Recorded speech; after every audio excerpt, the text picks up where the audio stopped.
송은재TV 시작합니다. 민주당의 이재명을 둘러싼 검찰의 수사가 숨가쁘게 진행이 되고 있습니다. 이재명을 소환해야 하는데 이재명이 단식 중이다. 이 소환을 어떻게 해야 하느냐. 오늘 이 이재명 출석이 무산이 되면서 검찰이 어떻게 대응책을 마련하느냐라는 것도 관심이고, 이재명의 대장동 관련해서 가짜뉴스를 통해서 지난 대선 기간 동안 선거 공작을 벌였다라고 하는 부분도 드러나 있습니다.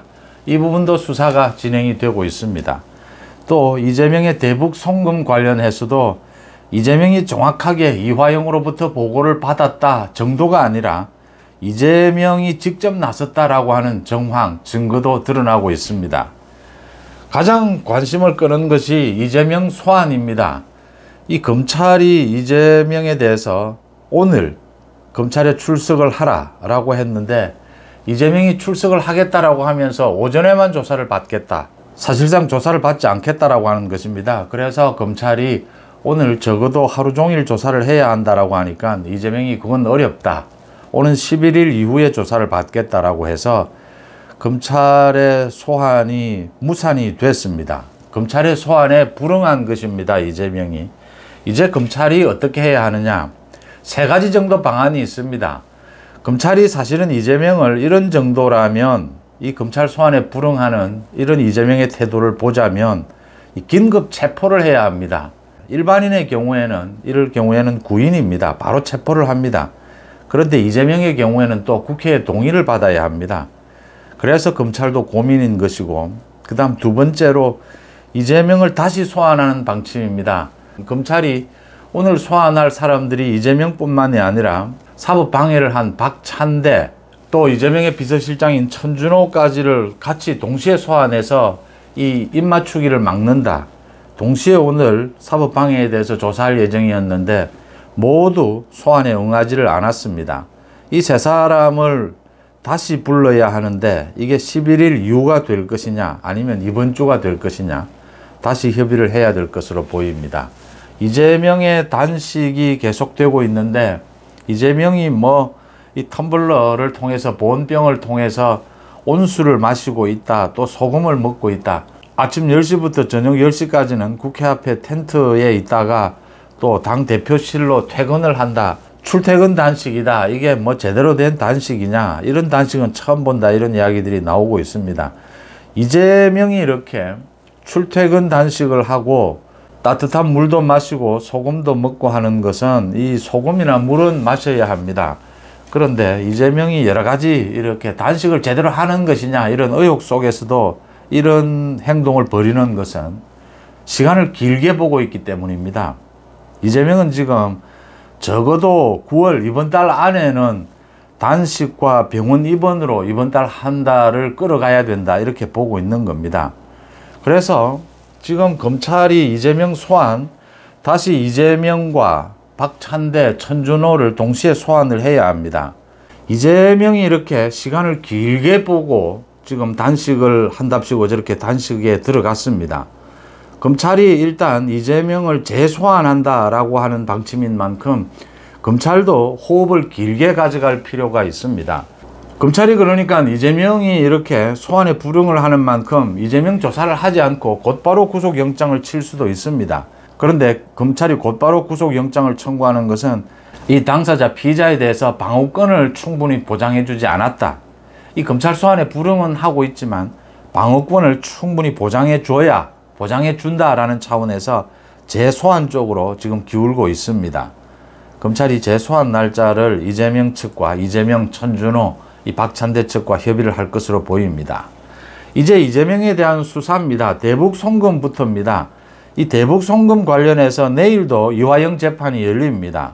이 변호사들이 모두 그만뒀기 때문에 이화영이 다른 변호사를 선임을 해야 합니다. 지금 경기도 의원을 하고 있는 민주당 소속의 그 변호사가 맡겠다, 이렇게 해서 아마 내일은 사선 변호인이 선임이 될 것으로 보입니다. 지금은 국선 변호인 체제여서 재판이 시간이 좀 걸리고 있습니다. 가장 관심을 끄는 것이 내일 이화영 재판에서 이화영이 그 대북 송금 관련해서 이재명에게 보고했다라고 하는 그 검찰 진술, 그 부분을 법정에서 다시 한번 확인하느냐가 또 관심으로 떠오를 수밖에 없습니다. 또 한 가지는 대북 송금 관련해서 이 북한에 300만 달러를 쌍방울이 보내고 난 다음에, 뒷돈으로 보내고 난 다음에 이화영이 직접 나서서 이재명의 북한 개성 방문을 허가해 달라고 통일부에 요청한 이 자료가 지금 남아있다라고 하는 것입니다. 그러니까 당시에 이화영이 경기도 평화부지사였습니다. 당시에는 이제 북한을 방문하기 위해서는 통일부의 허가를 받아야 합니다.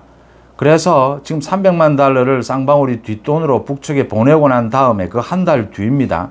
지난 2020년의 일입니다. 이화영이 당시에 김현철 통일부 장관을 찾아가서 이재명의 개성 방문 허가를 요청을 했다라고 하는 이 정황이 모두 드러났습니다. 정황보다 증거입니다. 그러니까 검찰이 경기도에 대한 압수수색에서 그 자료가 나온 것입니다. 이재명의 개성 방문을 위한 통일부에 요청한 이 자료가 압수가 된 것입니다. 당시에 경기도가 공식적으로 이렇게 서류를 통해서 통일부에 이재명의 개성 방문을 요청을 했다. 이건 당연히 지금 이화영이 이재명에게 보고하는 정도가 아니고 이건 결정적인 증거인 것입니다. 이재명에게 보고되고 이재명의 결재가 없이는 이런 자료가 남아있을 수가 없습니다. 기획이 될 수도 없는 것이죠. 그래서 이재명이 모두 이 지금 대북 송금 부분을 모두 알고 있었다라고 하는 그 정황이, 증거가 드러났다, 구체적으로 드러났다, 이렇게 보입니다. 대장동 수사도, 추가 수사도 계속되고 있습니다. 정말 어마어마한 일입니다. 그러니까 선거 공작입니다. 대선을 앞두고 선거 공작입니다. 김만배와 언론, 뉴스타파, MBC입니다. 또 민주당이 모두 결탁을 해서 지난 대선 때 이 대장동 비리를 윤석열 게이트로 몰아간 이 소위 선거 공작입니다. 이 선거 공작에 대한 검찰의 수사가 급물살을 타고 있습니다. 그러니까 이 김만배의 요청에 따라서 이런 가짜 뉴스를 만들어낸 신학님입니다. 신학님, 언론노조 전 위원장입니다. 이 신학님에 대해서 검찰이 압수수색을 했고, 또 그 다음 이 신학님으로부터 자료를 받아서, 녹취록을 받아서 그걸 보도를 한 뉴스타파입니다. 뉴스타파에 대해서도 아마 검찰이 압수수색을 해야 할 겁니다. 2021년 9월입니다. 대장동 비리가 터지자 김만배가 곧바로 나섭니다. 당시에 대장동 관련 녹취록이 터지고 이렇게 대장동 비리에 대한 수사가 진행이 되자 김만배가 나서서 이걸 윤석열 게이트로 몰아가야 한다라고 하면서 신학님과 인터뷰를 하게 됩니다. 모두 가짜였습니다. 이 가짜로 신학님과 인터뷰를 하고 여기에 관계되는 조우형입니다. 이 천화동인 6호 실소유주입니다.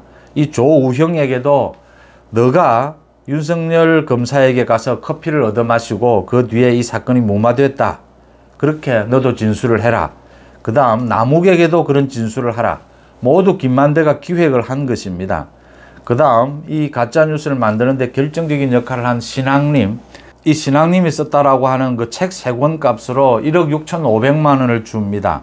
또 신학님을 김만배가 100억 원짜리 언론재단을 만들면 신학님을 그 언론재단의 이사장으로 영입을 하겠다, 이런 글들이 오간 겁니다. 그래서 김만배가 모두 기획을 하고 모두 입을 맞춘 다음에 신학님과 가짜 녹취록을 만듭니다. 1시간짜리 인터뷰.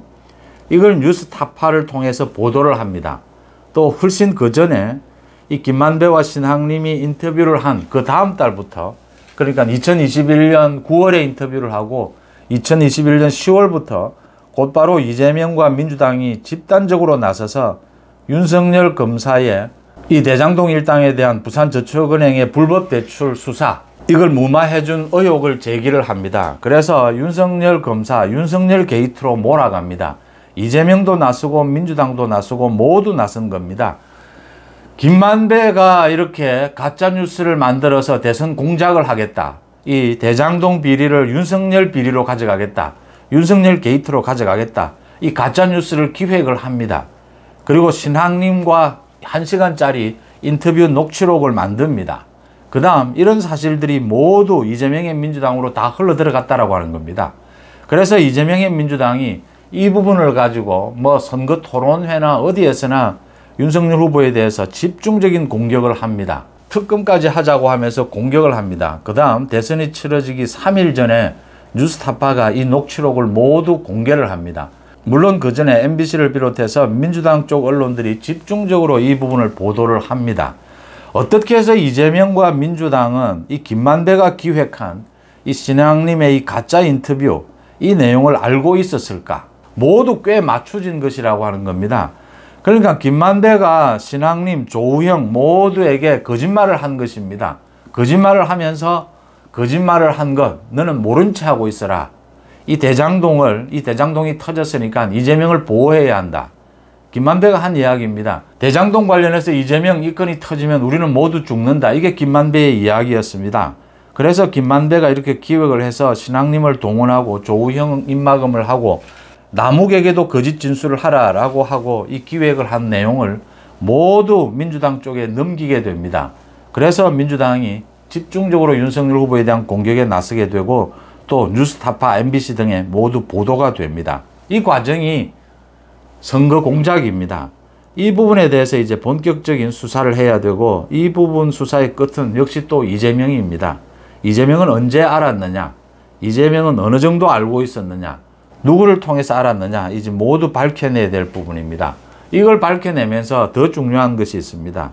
문재인 정권 때였습니다. 이 대장동 비리가 터진 이후에 서울중앙지검에 검사 20명으로 대장동 수사팀을 만들었습니다. 그 다음 정영학 녹취록이 터졌습니다. 당시에 대장동 수사팀이 도대체 뭘 했느냐라고 하는 겁니다. 그러니까 수사는 제대로 하지 않고 오히려 이재명과 이 김만배를 비호하는 수사를 한 것이다. 그 수사팀이 그 수사한 내용을 조사해 봐야 된다. 그러면 이 내용들이 모두 드러날 것이다 라고 하는 것입니다. 지금 대장동에 대한 추가 수사 부분이 여러 가지가 남아 있습니다. 그 중에 가장 큰 게 이 선거 공작입니다. 대선의 흐름을 완전히 바꿔버리겠다. 그래서 이재명 당선을 위해서 이 대장동 비리를 윤석열 비리로 가져가겠다라고 한 가짜 뉴스를 통한 정치 공작입니다. 김만배가 기획을 하고 신학님, 조후형, 남욱 모두 끌어들였고 MBC, 뉴스타파 모두 동원이 됐다라고 하는 것입니다. 민주당, 이재명의 민주당은 도대체 김만배와 신학님이 한 이 가짜 뉴스를 언제부터 알고 있었느냐도 이 수사의 초점입니다. 이 부분이 김만배를 중심으로 해서 모두 기획이 됐고 이재명까지도 모두 알고 있었다라고 하는 것입니다. 이재명이 실제 이 가짜뉴스 인터뷰가 만들어진 한 달이 채 되기 전에 이재명이 이걸 가지고 윤석열 후보를 공격을 했습니다. 이재명은 도대체 누구에게 들었느냐, 이 자료를 입수했느냐라고 하는 것입니다. 대장동 일당과 MBC 뉴스타파 그리고 민주당으로 이어지는 이 커넥션에 대한 수사를 해야 한다. 이 대장동에 대한 이 대선 공작 이 부분에 대한 추가 수사 빠르게 진행이 되고 있습니다. 또 대북송금 관련해서 이화영의 재판이 내일도 열립니다. 대북송금 관련해서 이화영이 통일부에 이재명의 개성 방문 허가를 요청을 했다라고 하는 자료도 나와 있습니다. 또 가장 중요한 것입니다. 이제 이재명과 이 사법방해 천준호, 박찬대 동시에 소환을 해야 하는데 이재명을 언제 소환할 것이냐. 다시 소환하는 날짜를 조율을 해야 합니다. 검찰로서는 이재명을 조사를 하지 않고 바로 구속영장을 치는 것도 부담입니다. 또 이재명에 대해서 긴급 체포하는 것도 또 국회의 동의를 받아야 하는 만큼 부담입니다. 결국은 이재명이 계속 검찰 소환에 제대로 응하지 않고 있다라는 부분을 부각을 시켜야 합니다. 그러면서 이재명 추가 소환 날짜를 조율할 것으로 보입니다. 이재명은 길게 보고 있습니다. 이재명은 지금 체력도 안배하고 있고 필요한 영양분도 섭취를 하고 있습니다. 이재명은 이렇게 질질 단식을 하면서 시간을 질질 끌다가 아마 이번 횟수도 시간을 질질 끌 겁니다. 이제 들어누워서 단식 또 병원에 가서 들어누워서 이 검찰의 구속영장을 좀 피해보자. 체포동의안 표결에도 아마 큰 영향을 미칠 것이다. 또 영장실질심사에 가서도 자신이 휠체어를 타고 병원에 입원한 상태에서 휠체어를 타고 법원에 영장실질심사를 받으러 가게 되면 구속되는 걸 상당히 피할 수 있을 것이다. 지금 이런 계산들을 하고 있습니다.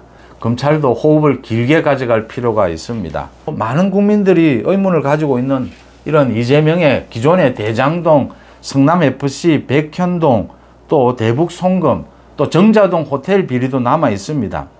또 이 과정에서 많이 드러나고 있는 이재명 측의 이 사법 방해입니다.